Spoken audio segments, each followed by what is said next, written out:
não há mais dúvidas sobre o que aconteceu. Não há mais dúvidas sobre a ilegalidade do que aconteceu. E o fato de dizer isso, quem está dizendo isso não é o Paulo. Isso está absolutamente declarado e escrito na reportagem que o Agape, o Schellenberger fizeram de forma absolutamente brilhante.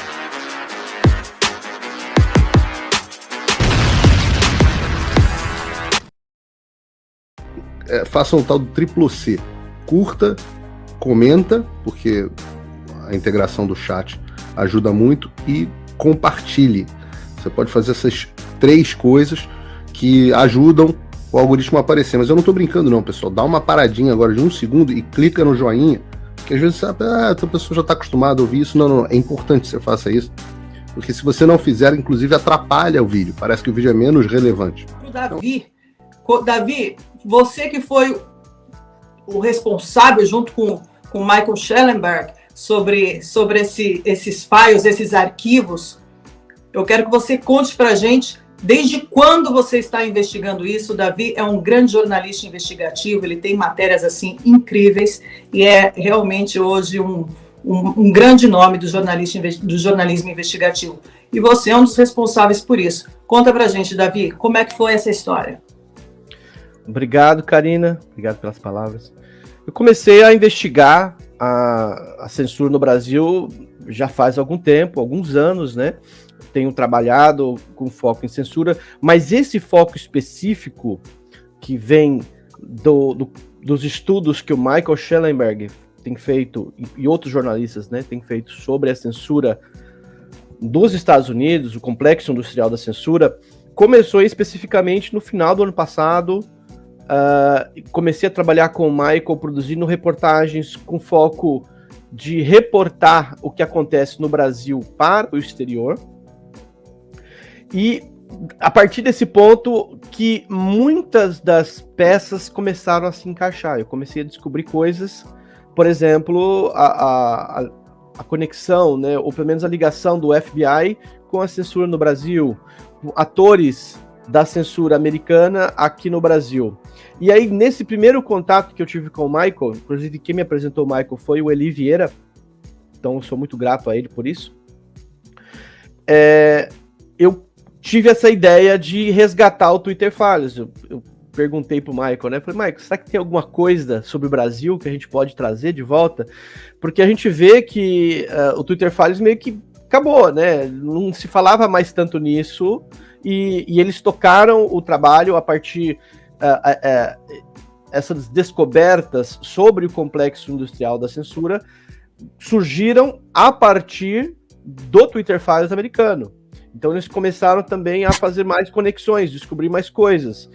E aí, a partir dessa conversa com o Michael, a gente foi namorando a ideia. No começo desse ano eu tive acesso a alguns arquivos, mas o trabalho começou a andar mesmo a partir da entrada do Eli Vieira na investigação.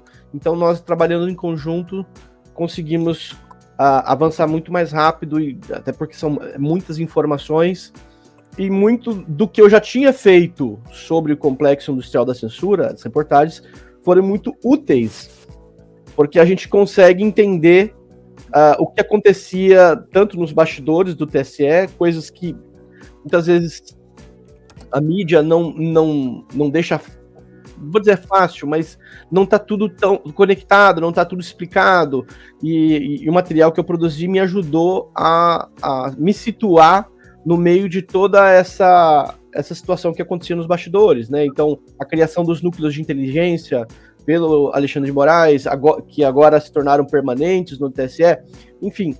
Então, e acredito que tem muito mais coisas que a gente pode contar ainda. É claro que a gente não vai adiantar muita coisa, mas ainda existe muito a ser contado sobre esse trabalho de censura. E mais bomba vai sair por aí ou não?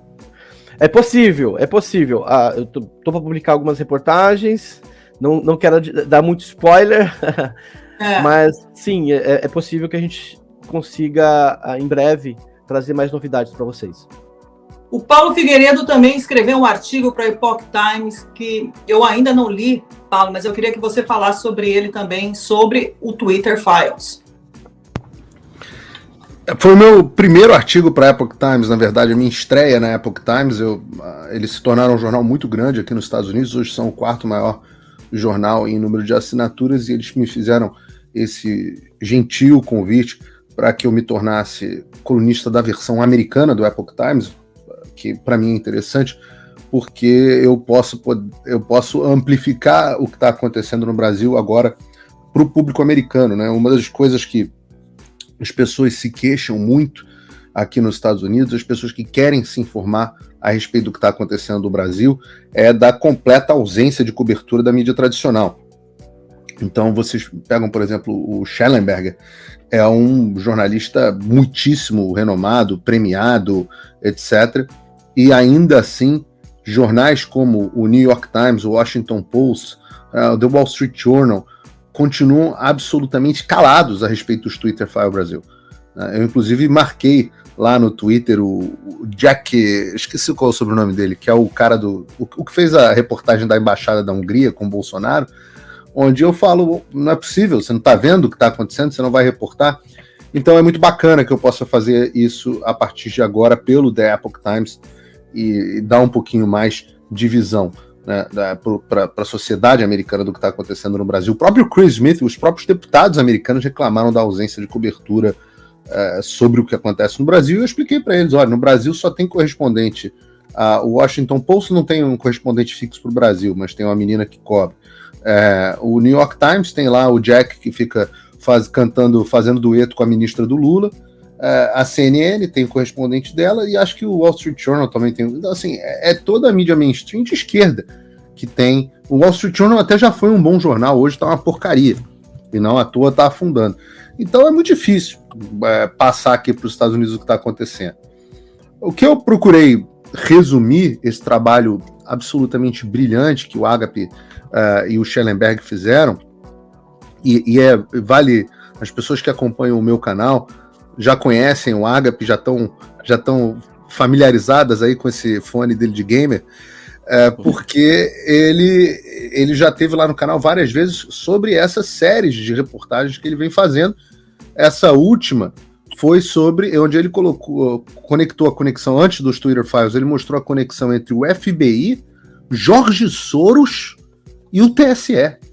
Coisas que as pessoas imaginavam ser coisa de teoria da conspiração, e ele mostrou com dados as visitas, os encontros, quando aconteceram, o que foi dito, o que foi feito, o que foi publicado, e o dinheiro, né? Quem paga essa farra, quem paga essa festa. Ele mostrou os 2,4 milhões que os Sleeping Giants receberam da Open Society, que é a fundação do Jorge Soros.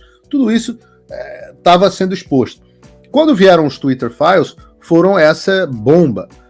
Porque o que a gente aprendeu com os Twitter Files? Que o Tribunal Superior Eleitoral, o Judiciário brasileiro, exigiu que o Twitter revelasse dados pessoais de brasileiros que simplesmente estavam usando hashtags. Então você postava uma hashtag, o TSE virava para o Twitter e falou: quero saber quem é esse FDP aí que está usando essa hashtag. E você pode pensar que eram hashtags assim: bomba no STF, morte ao Alexandre. Não é nada disso. Eram hashtags do tipo Barroso na cadeia, né? Hashtags que eram questionando um serviço público, porque o Tribunal Superior Eleitoral é composto por burocratas que prestam um serviço público pago pelos nossos dinheiros e, portanto, precisam ser cobrados pela sociedade, e responsabilizando agentes públicos. Então, essas pessoas que passavam a querer responsabilização e cobrança de serviços públicos passaram a ser perseguidas. E o Twitter, e queriam que o Twitter fizesse isso à margem da lei brasileira. O Brasil tem legislação para a internet, no caso, o marco civil da internet, e, a despeito do que diz a legislação, o TSE e o Supremo Tribunal Federal passavam por cima da legislação para querer que o Twitter quebrasse a lei. Então, eu acho que é um dos poucos casos onde nós temos juízes que pedem para que a lei seja quebrada e não para que a lei seja cumprida, né?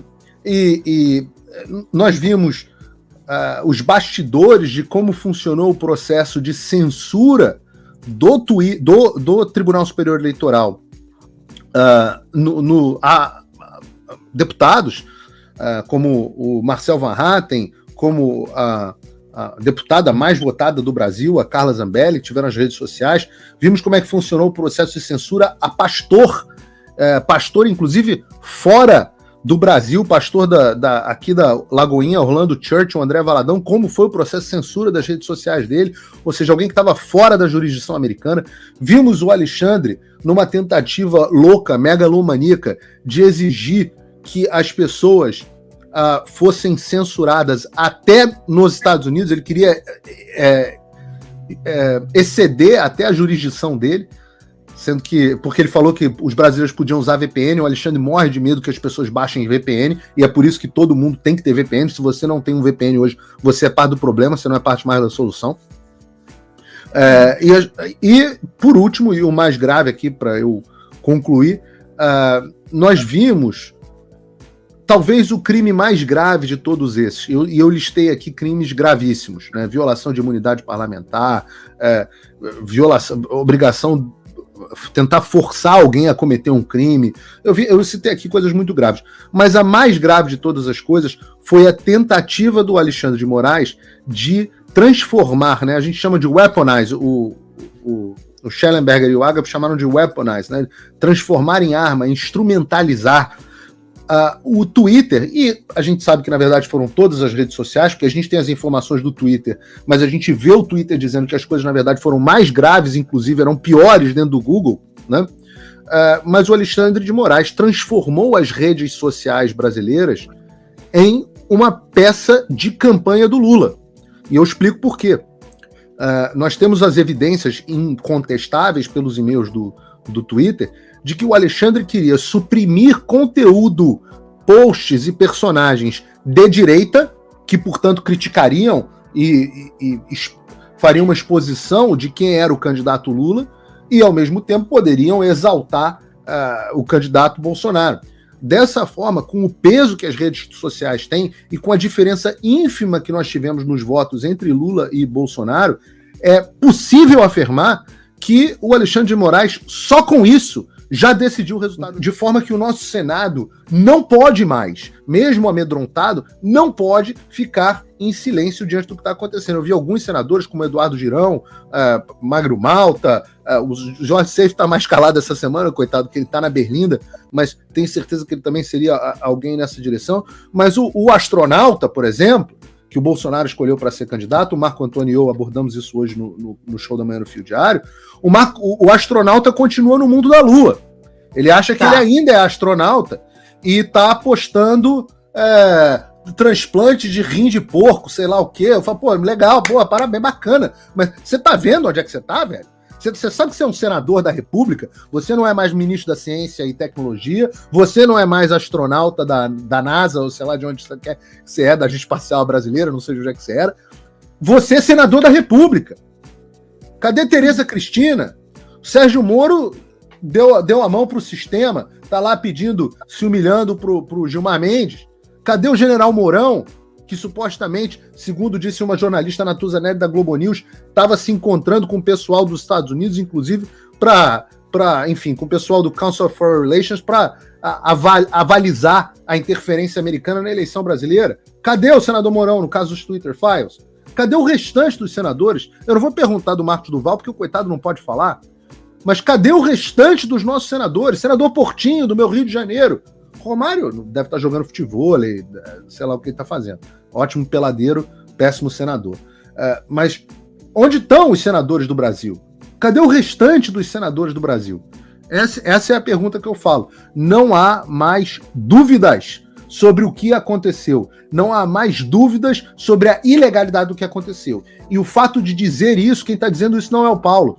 Isso está absolutamente declarado e escrito na reportagem que o Agap e o Schellenberger fizeram de forma absolutamente brilhante. O que eu fiz foi simplesmente reportar o trabalho brilhante deles, resumir e transformar numa coluna e exortar que os americanos tomem alguma atitude em relação a isso. Porque nós estamos falando, inclusive, de interferência de empresas americanas nas eleições de um outro país. Isso é muito sério. Oi. Eu vou ter que parar o vídeo só para te atualizar. A perseguição implacável continua. Desde dezembro de 2022 eu continuo sem passaporte, com as contas bancárias bloqueadas, redes sociais banidas no Brasil e muito mais. Agora estão vindo atrás de mim até porque eu contei para vocês os bastidores do que acontecia com os militares. E a novidade é que o Locals, onde muitos me apoiavam, fechou o acesso aos brasileiros por conta do STF. Então criei uma nova forma de você me apoiar diretamente. Você pode ser agora meu apoiador com uma pequena quantia por mês e ter acesso a vários conteúdos exclusivos, ou você pode agora também ser o meu patrono e passar a integrar comigo o meu grupo de elite, um grupo fechado de WhatsApp só para os patronos, além de fazer reuniões de Zoom mensais comigo para a gente discutir a situação do Brasil e do mundo. Se você quer que eu continue fazendo o meu trabalho, me apoia, use o link na descrição e eu garanto que eu vou continuar fazendo a minha parte. Muito obrigado. Façam o tal do triplo C. Curta, comenta e compartilhe. Você pode fazer essas 3 coisas que ajudam o algoritmo a aparecer. Mas eu não estou brincando não, pessoal. Dá uma paradinha agora de 1 segundo e clica no joinha. É importante que você faça isso. Porque se você não fizer, inclusive atrapalha o vídeo. Parece que o vídeo é menos relevante. Também faço aqui o meu convite da minha parte para você assinar a plataforma do Fio Diário e começar a acompanhar uma plataforma realmente livre e que vai dar oportunidade das pessoas falarem o que pensam e dizerem a verdade. Se você não incentivar um veículo de mídia independente como esse, quem vai fazer por você?